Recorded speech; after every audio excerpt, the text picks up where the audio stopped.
Maashaallah akkana jira bareedaa kana nama hawwataa akkanatti ilaalaniyyuu shaayii bareedduu irra buufattanii dhugaa fayyadama. Assalaamu alaykum warahmatullahi wabarakatuh. Ashama harkafuun jaalatamtoota fi kabajamtoota uummata Oromoo. Uummata jaalatamaa fi kabajamaa akkam jirtu. Har'a kookisni hojjechuu edaa haala salphaa ta'een haaluma qallaalii ta'een haala salphaa jechuudha. Haala jireenya mana keenyaatiin asitti kinoo soqiddaa fi sukkaara irra buusee jira. Asittillee zayitii irra buusee soqiddaa sukkaaraa zayitiidha. Asitti kinoo arfaffaa kaameraaf biraa qabaa bishaanii hojjechuuf deemaa jira jechuudha.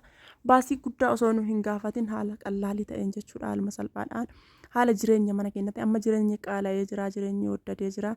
Jireenya qaala'ee kana keessatti haala salphaa ta'een akkamiin mana keenya keessatti hojjetamne ijoollee teenya daa'imman teenya akkamiin gammachiisuu dandeenya.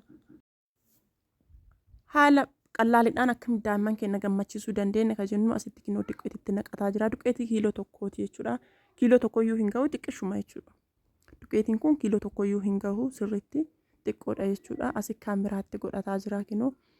Daa'imman teenya amma yeroo ammaa kana haalli jijjiirameera wanti hunduu jijjiiramee jira. Jarruyyuu qaruu tomteerti hin beekti. Yeroon kookisii godhuuf deemnu meetiree zayitiin nuun jetti nu gaafatti aanan meetiree jettee nu gaafatti nu ammoyyuu cal'isnee haaluma qallaalii ta'een jechuudha. Akkaataa jireenya mana keenya keessatti qursii bunaa ta'ee daa'imman keenya ittiin gammachiisuudhaaf haala qallaalii kanaan akkamii akka hojjannu asumaan isin garsiisaa isinillee akka xumuraatitti na hordofaati na wajjin tura.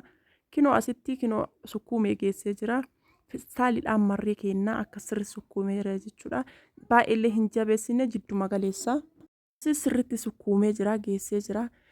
Peestaaliidhaan laasiidhaan marree asitti kinoo peestaalallee miicee goysee lafa kaa'adhee jira. Lixiillee lixii guddaadhaa miti lixima xiqqishuudha jechuudha. Yoo barbaaddan kiiloo gimmaashaa yoo barbaaddan kiiloon tokkoyyuu guddaadha haga guyyaa dheeraa isinii tura jechuudha. Batalay keessumaayyuu biyya keenya kana keessatti homata akkayyuu hin ta'u yeroo dheeraa tura. Hanga guyyaa 3-4 hin tura homata akkallee hin ta'u. Bakka biiqoo ifeete jiraatetti guyyaa 3 haga guyyaa 3 hin tura asitti kinoo itti qadaadee kaa'eera. Amma kinoo deebi'ee jira naa bukaa'ee jira kinoo keessaa baasu. Daqiiqaa 20 akkas turee jira. Kinoo yoo daqiiqaa 20 turee deebi'u akkana naa bukaa'ee jira. Asuma irratti jechuun haaluma salphaa ta'een kan irratti goonuu hin qabnu makarattafaa irra yaasnu san hin qabnu hin jedhinaa. Kan ittiin qirtsii baasanillee jechuudha hin qaba garuuyyuu ani haaluma salphaa hojjetaa jira. Kan ittiin qirtsii isaa baasanillee hin jira haaluma salphaadhaan cuubee maaseen ximaan baafadha jechuudha haaluma salphaa ta'een. Asitti tiriimarra xiqqishuma wayii zayitii quba kiyyaan irra rigee isumarra godhaa lixiilleen jabaataa goggaasanii miti laafaallee miti jidduma galeessa bukeessee kinoo asitti isa hin yaafadhaa yoo yaafadhee albeemaa suutuma albeemaa qara qabdu xiqqishuu tanaan isimaan qirtsii fi barbaadetti baasa jechuudha.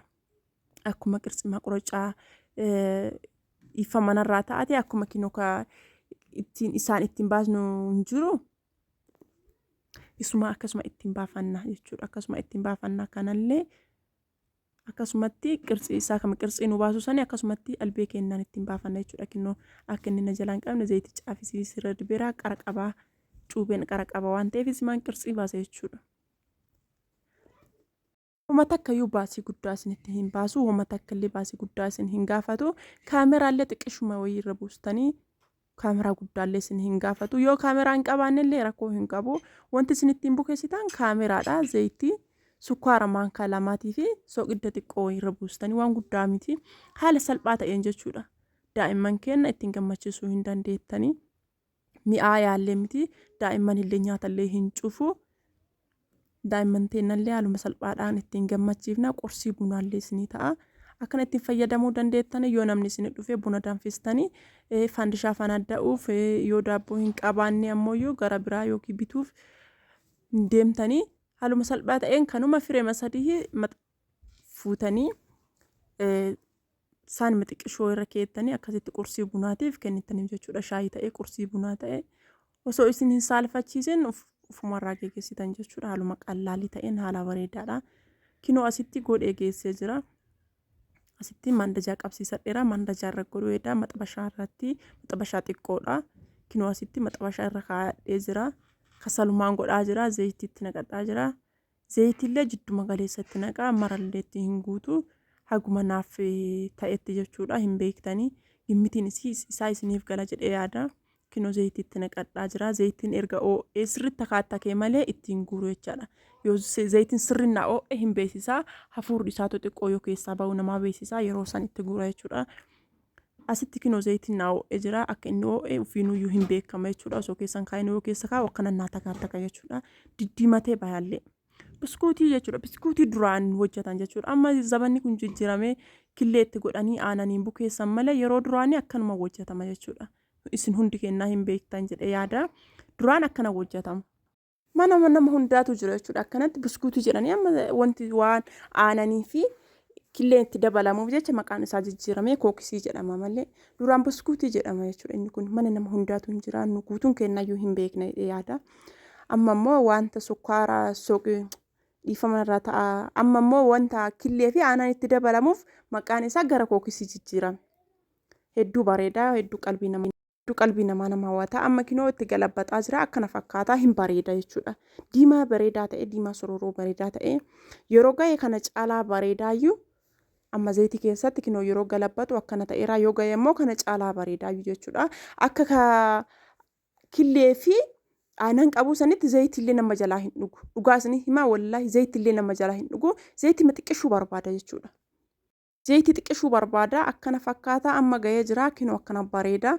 Yoo akkana ilaalanuyyuu qalbii nama hawwataa yoo nyaatanillee hedduun mi'aayaa. Qursii bunaatii fi qursii shaayii godhuu fi daa'imman keessan ittiin gammachiisuudhaan haala salphaa kanaan hojjetadhaati mana keessan ittiin fayyadamaa isiniin jedha. Asumaan saabskiraayib, laayik, sheer gochuudhaan na jajjabeessa. Yoo isin saabskiraayib gootan wanti biraallee akkana fakkaatuu fi kanaan addaa yoo qabadhee isin dhufe akka isin bira ga'uuf achumaan saabskiraayib godhaa isiniin jedha. Asitti kinoo akkana bareeda akkanatti hojjetamee jira. Asitti kinoo qursii irra godhachuudhaaf shaayii asitti danfisaa jira. Hedduu bareeda jechuudha. Qursii shaayiidhaan yoo walitti nyaattan inumaayyuu nyaata biraa homaa sa'aatii sanitti isin hin barbaachisu. Erga nyaata keessan nyaattan yeroo akka maaksasii baqaa yeroo waan qallaalee qalbiin keessan nyaachuu isin feete hin jiraame nyaata biraa isin hin barbaachifne wanta xiqqishoo nyaachuuf qalbiin keessan isin barbaaddu. Isima firee sadii yookiin afurii fudhattanii shaayii keessan yookiin buna keessan irra danfisattanii akkana fayyadamuu hin dandeettanii kinoo isaanii mata xiqqishuu sana irratti anuyyuu guddaa irra hin kenne kinoo shaayii wajjin akkanatti qopheeffattanii fayyadamuu hin dandeettanii. Wanta gaarii isin qabadhee dhufe jedhee yaada naaf galatooma.